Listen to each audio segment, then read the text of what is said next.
Bismillah, alhamdulillah, wassalatu wassalamu ala rasulillah, amma ba'du. Para akhwat salafiyat rahimakunallah. Ya, sampai kepada saya pertanyaan tentang Ustadz Adi Hidayat.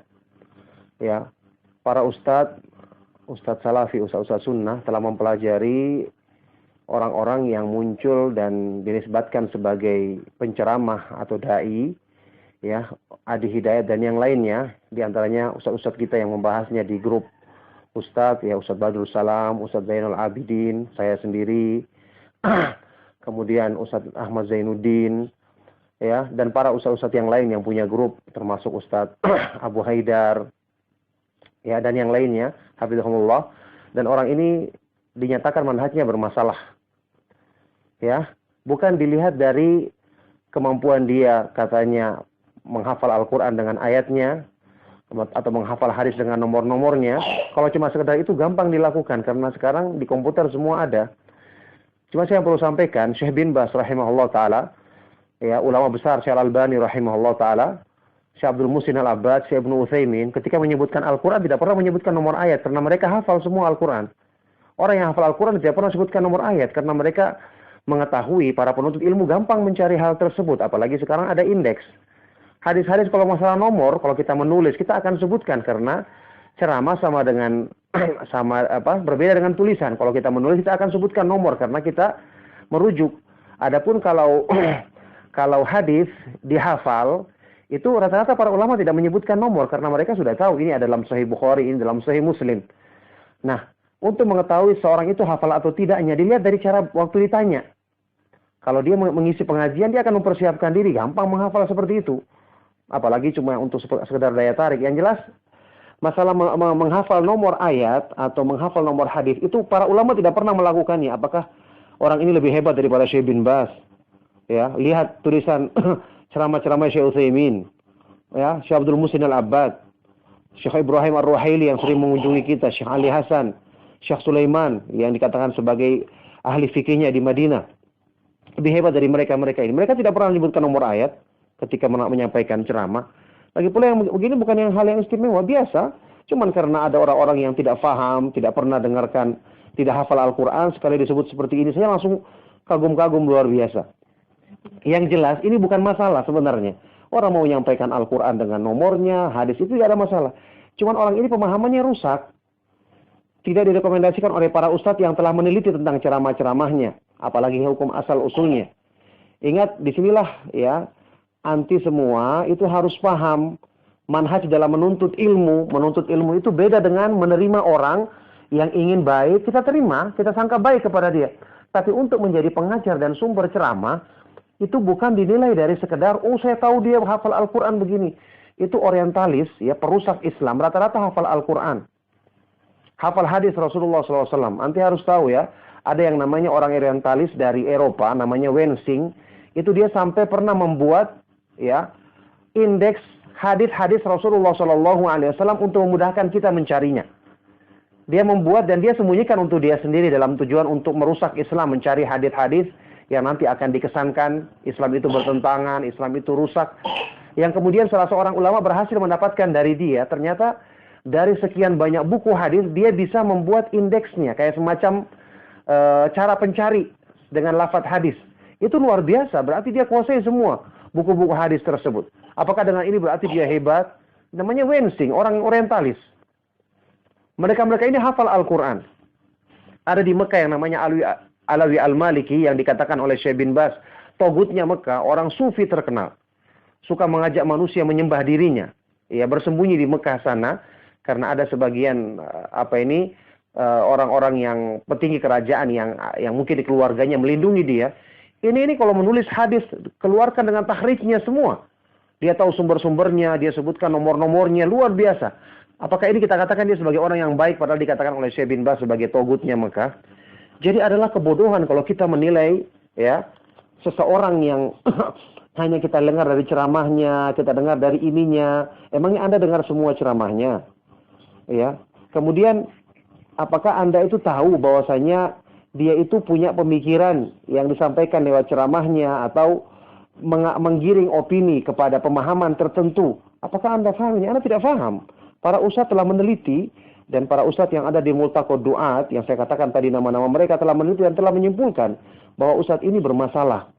Anda saat ini bukan posisinya memberikan bimbingan kepada orang, ya, tapi mendengarkan dari penjelasan para ustadz tentang siapa yang bermasalah, siapa yang pantas diambil ilmu darinya, ya.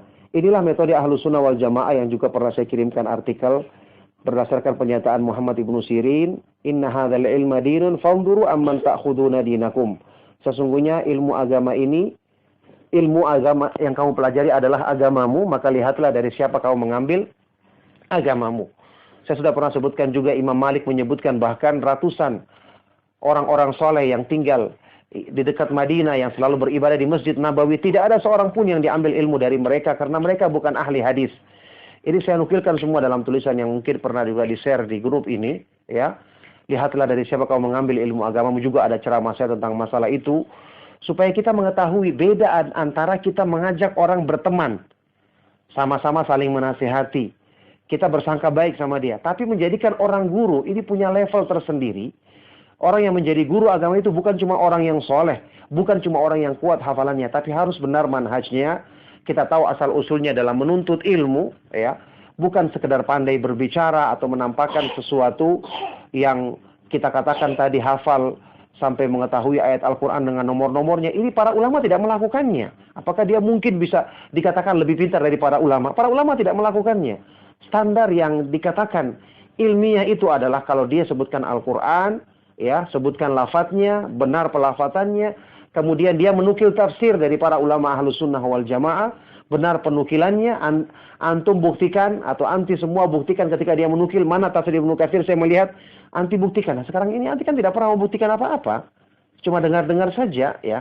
Makanya bertanya kepada orang yang berilmu. Anda itu atau anti semua bertanya bukan cuma dalam masalah fikih, masalah haid dan nifas. Bertanya kepada ustaz termasuk siapa yang pantas diambil ilmu darinya. Para ulama dari dulu melakukan hal tersebut.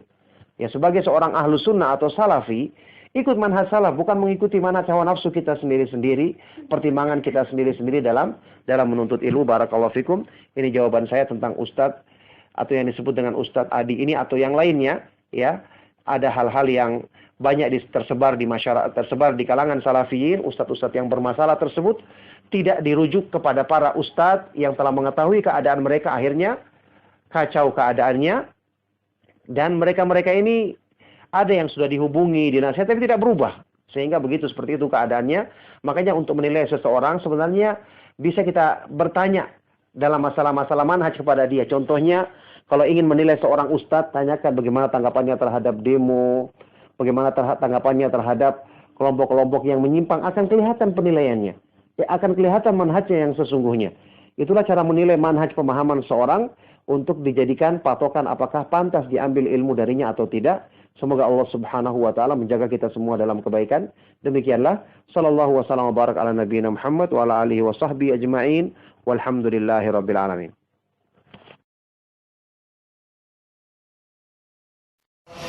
Bismillah, alhamdulillah, salatu wassalamu rasulillah, amma ba'du. Ya, telah sampai kepada ana, ya, Abdullah Taslim, berita tentang tersebarnya sebuah pernyataan yang direkam dari ucapan ana sendiri sehubungan dengan beberapa orang yang ditanyakan, yang itu saya sampaikan di sebuah grup WA sebagai pembina saya dan secara pribadi, yang kemudian sudah saya nasihatkan supaya tidak disebar karena itu menyebut nama orang.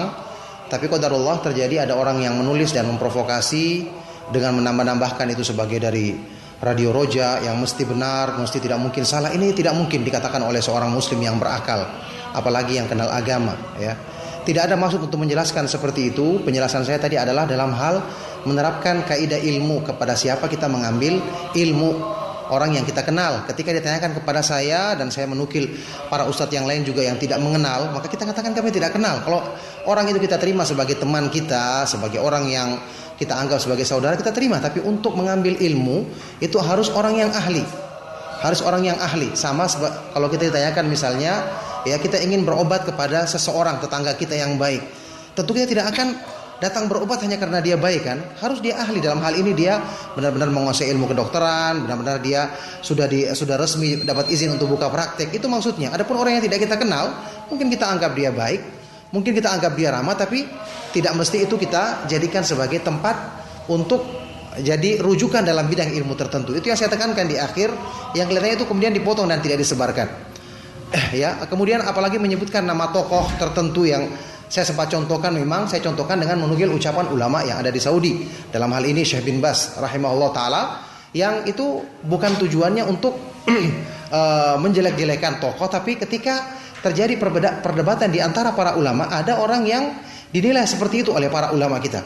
Ala kulli hal, jadi kesimpulannya apa yang disebutkan dalam tulisan tersebut adalah fitnah, sangat provokatif ya, tujuannya untuk mengadu domba. Semoga ikhwan-ikhwan yang kenal sunnah, yang paham tentang agama tidak menelan mentah-mentah begitu saja. Ini juga akibat di antara mudahnya penyebaran berita di media sosial, dan saya sudah ingatkan berkali-kali anggota grup, saya sebagai pembina harusnya jangan disebar ya, jangan di ekspos keluar, karena ini menyangkut jawaban pribadi, dan saya sebagai pembina tentu ketika ditanya saya harus memberikan jawaban di dalam grup tersebut, dan saya berlepas diri ketika ada orang-orang yang menyebarluaskannya tanpa izin, kemudian juga apalagi dengan cara yang ditambah-tambahkan dengan tulisan seperti ini. Semoga Allah Subhanahu wa taala melindungi kita semua dari segala keburukan ya. Na'am, demikian. Sallallahu wasallam wa baraka ala nabiyina Muhammad wa ala alihi washabbihi ajmain.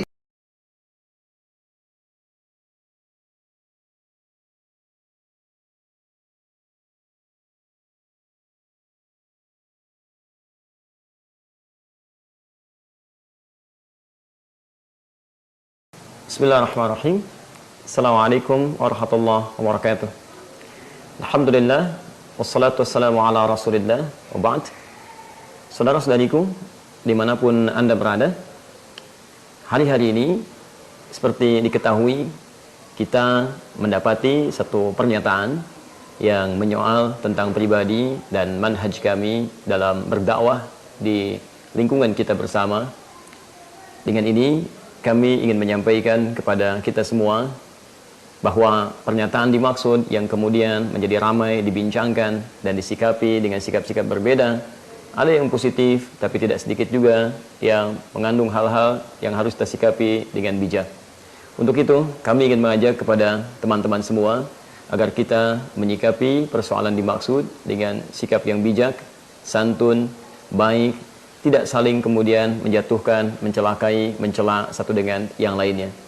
Kami ingin menyampaikan bahwa saya pribadi, Adi Hidayat, sangat terbuka kepada siapapun untuk mendapatkan masukan-masukan positif yang bisa memperbaiki keadaan diri kami menjadi lebih dekat dan lebih baik dalam pandangan Allah Subhanahu wa taala. Jika Anda memiliki saran-saran positif, masukan-masukan atau bahkan celah yang melekat kepada kami, maka kami dengan sangat bermohon hati, dengan sangat merendahkan diri, meminta masukan-masukan terbaik untuk bisa menjadikan diri kami lebih baik dalam berdakwah. Silahkan, majlis kami terbuka, tempat kami terbuka. Jika memang yang Anda sampaikan kepada kami itu benar dan baik, harus kami ikuti, maka kami dengan berlapang hati akan sangat senang untuk mengikuti itu dan meninggalkan yang diduga keliru apa yang telah kami sampaikan selama ini. Dan sebaliknya, jikapun ada kebenaran dari pihak kami atau kebaikan-kebaikan yang bisa Anda peroleh, maka saya tidak harus memaksakan itu untuk diambil oleh Anda dan diterapkan dalam kehidupan Anda. Karena tugas kami hanya sekedar menyampaikan sesuai dengan uraian Al-Quran dan Sunnah, tidak harus memaksakan orang lain untuk mengikuti apa yang kami sampaikan. Allah berfirman, "Fadzakir innama anta mudzakir lasta 'alaihim bimusaitir." Ingatkan orang, dan tugas Anda hanya mengingatkan, tidak harus kemudian kita memaksa orang lain untuk mengikuti apa yang kita sampaikan. Karena itu saya ingin mengajak pada teman-teman semuanya, mari sekali lagi kita sikapi keadaan ini dengan hati yang bijak, keadaan yang bening, tidak harus saling mencela satu dengan yang lainnya. Demikian juga kepada para ustadz-ustadz, kami mengajak supaya kita bersinergi dalam kebaikan, kemudian kita bisa melengkapi dalam jalan dakwah yang benar, sehingga dengan itu umat akan lebih disibukkan dengan ketenangan dan beramal saleh dibandingkan dengan melakukan tindakan-tindakan yang tidak kita harapkan. Demikian kami berpesan, jika memang kita bisa berlomba dalam kebaikan, maka itu lebih baik dibandingkan dengan kita harus meningkatkan keburukan yang tidak menghadirkan ridha Allah Subhanahu wa taala. Assalamualaikum warahmatullahi wabarakatuh.